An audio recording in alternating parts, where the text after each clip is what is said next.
सबसे पहले आप सभी DElEd second year, BEd second year एवं सभी छात्र अध्यापकों को सबसे पहले सुप्रभात। मैं कमलेश कुमार, तारकेश्वर नारायण अग्रवाल शिक्षक प्रशिक्षण संस्थान हरिगांव आरा से मैं आज आप लोगों के इस वीडियो के माध्यम से डीएलएड सेकेंड ईयर यूनिट 4 में यह सिलेबस में उनके यह दिया गया है कि स्वास्थ्य शिक्षा की अवधारणा अर्थ क्या है। मैं उसके बारे में आज चर्चा करूंगा, आपसे बताने का प्रयास करूंगा, आप उसे समझें। तो आइए सबसे पहले देखते हैं कि स्वास्थ्य है क्या। स्वास्थ्य शिक्षा लोगों को स्वास्थ्य के सभी पहलुओं को या स्वास्थ्य के सभी पहलुओं के बारे में शिक्षित करना, जानकारी हो जाना ही स्वास्थ्य शिक्षा कहलाता है।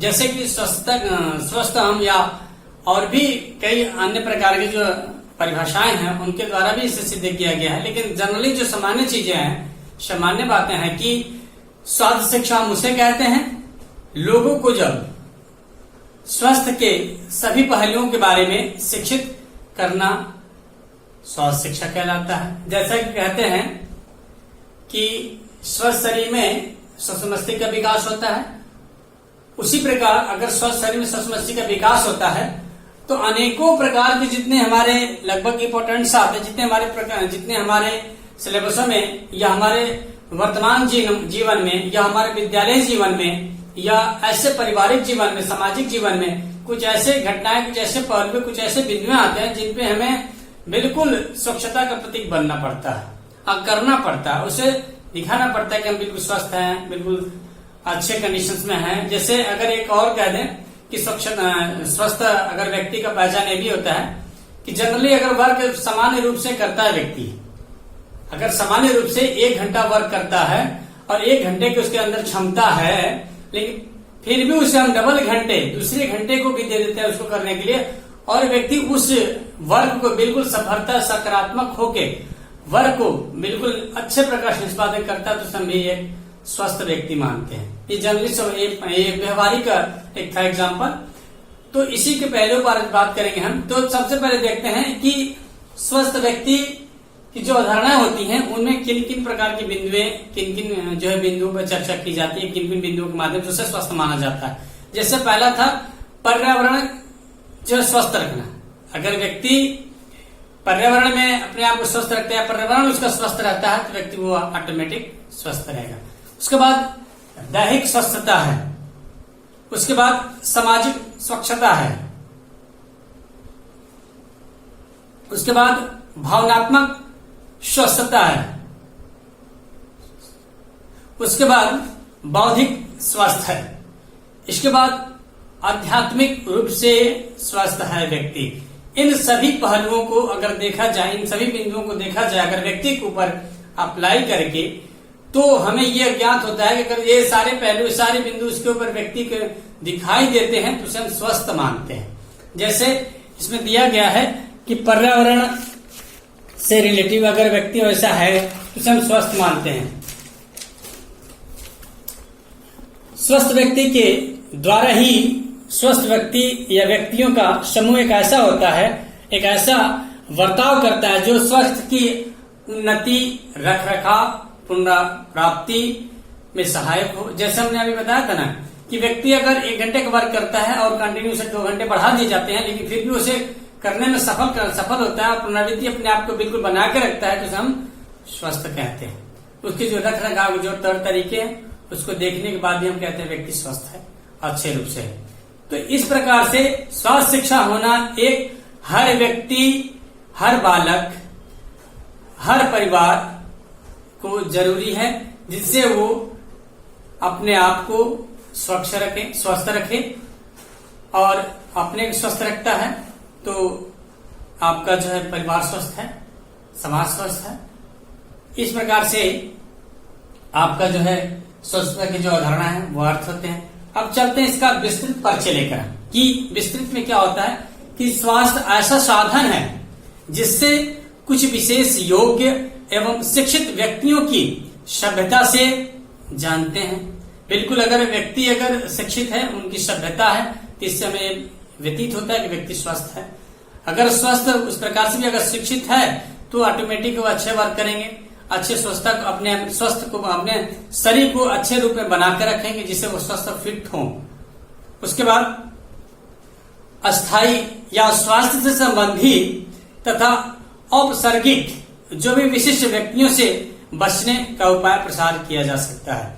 ऐसे क्रियाओं से, ऐसे जो व्यक्ति अस्वस्थ होते हैं उनके द्वारा जो भी क्रियाएं की जाती हैं जो बिल्कुल नकारात्मक पहलुओं पर जाते हैं, उनको इससे बचाना है, उनको रोक के रखना है, उनको सार्थक एक ऐसी स्थिति बनाएं, एक ऐसा सकारात्मक पहलू दिखाएं, ऐसा करें, ऐसा वातावरण तैयार करें जिसमें व्यक्ति जो अस्वस्थ है वो भी करने का प्रयास करे। तो ये शिक्षित व्यक्तियों की पहचान होती है।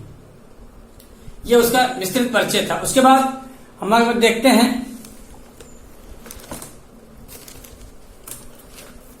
जैसे हम कह सकते हैं कि शिक्षित जो स्वास्थ्य से संबंधित है, स्वास्थ्य से संबंधित हम 3 बिंदुओं पर ध्यान देते हैं। पहला तो हमारा क्या है, विद्यालय का जो रख रखाव या विद्यालय प्रांगण में जिस प्रकार का हमारा विद्यालय प्रांगण का वातावरण जिस प्रकार का होता है वो हमारा एक बिल्कुल सार्थक स्थिति पैदा करता है। और दूसरा क्या होता है कि चिकित्सीय जांच, मैंने कल अपने वीडियो के माध्यम से बताया था आप लोगों को कि विद्यालय में जो अन्य गतिविधियां हैं उन गतिविधियों में चिकित्सीय जांच जरूरी है। इस प्रकार से अगर हम 3 बिंदुओं पर ध्यान देते हैं तो हम बिल्कुल स्वस्थ रहते हैं। पहला क्या था, विद्यालय प्रांगण की जो साफ सफाई, वहां का जो बिल्कुल पर्यावरण बिल्कुल ऐसा बना के रखें, ऐसा वातावरण बना के रखें जिससे बच्चों में एक अच्छा एक पढ़ने का जो सार्थकता उनके अंदर झलके दिखाई दे, पढ़ने के लिए इच्छुक हो, उत्साहित हो। ऐसा न कि ऐसा माहौल ऐसा बना दे, ऐसा वातावरण बना दे वहां पे जिससे बच्चों में मानसिक तनाव या ऐसे जो दूषित हवाओं का जो है वहां पर चलन हो, तो ऐसी चीजों से उनको दूर रखना है। तो इसके लिए क्या है कि विद्यालय प्रांगण। दूसरा क्या है, चिकित्सीय जांच। हमें अगर किसी प्रकार की अस्वस्थता होती है, किसी प्रकार हम अस्वस्थ रहते हैं तो सबसे पहले चिकित्सीय जांच जरूरी है। चिकित्सीय जांच अगर हम लेते हैं तो चिकित्सक के द्वारा हमें अनेकों प्रकार के नियम, अनेकों प्रकार सजेशंस और दिशा निर्देश मिलते हैं जिससे हम अपने आप को स्वस्थ कर सकते हैं। तो ये आपका हुआ दूसरा इंपॉर्टेंस है। उसके बाद तीसरा क्या, सबसे मस्ट विद्यालयों के लिए कि विद्यालय में जब भी मैंने कल बताया था आपको कि विद्यालय में हमेशा जो है महीने में 2 से 3 बार चिकित्सीय जांच करें। उन जांचों को अगर किसी प्रकार जानकारी होता है तो उसे विशेष फोकस करें। उसके बाद थर्ड अभी जो था मेरा, शारीरिक शिक्षक का होना अनिवार्य है। शारीरिक शिक्षक अगर होते हैं तो बिल्कुल, अगर रोग किसी प्रकार का होता है तो बिल्कुल वो अपने जो प्राचीन पद्धतियों के माध्यम से, योग के माध्यम से, पीटी मार्च के माध्यम से और व्यायाम के माध्यम से उन्हें दूर करने का प्रयास करता है। जैसे अगर हम कह दें कि व्यक्ति अगर थोड़ा सा पैदल चलता है तो उसमें उसको जो है हैमस्ट्रिंग, खिंचाव इत्यादि चीजें आने लगती हैं। तो क्यों आती हैं?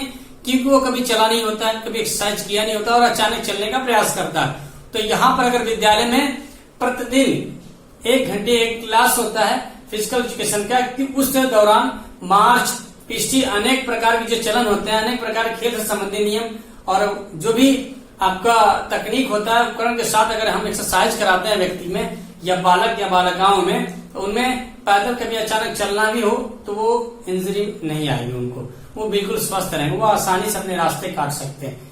ठीक है, तो फिर उसके बाद इसमें आता है कि अगर योग के माध्यम से कराते हैं, जैसे कहा जाता है ना कि आज के युग में अगर व्यक्ति थोड़ा सा अभी सर्दी जुकाम होता है तो ग्रसित हो जाता है ना।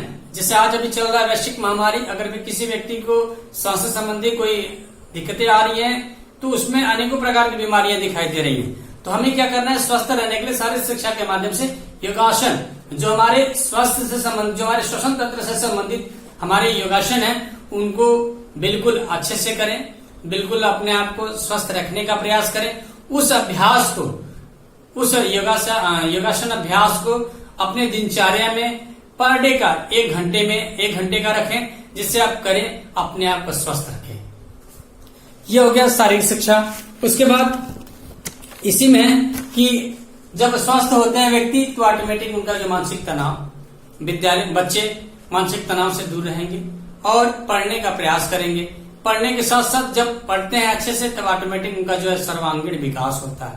तो ये हमारा हो गया विद्यालय में स्वास्थ्य शिक्षा से उनसे प्रति अवधारणा, उनके अर्थ। अब अगले वीडियो में मैं आपको बताऊंगा स्वास्थ्य शिक्षा जो है उसकी विधि क्या होती है, स्वास्थ्य शिक्षा किन विधियों से ली जा सकती है। आज के लिए इतना ही।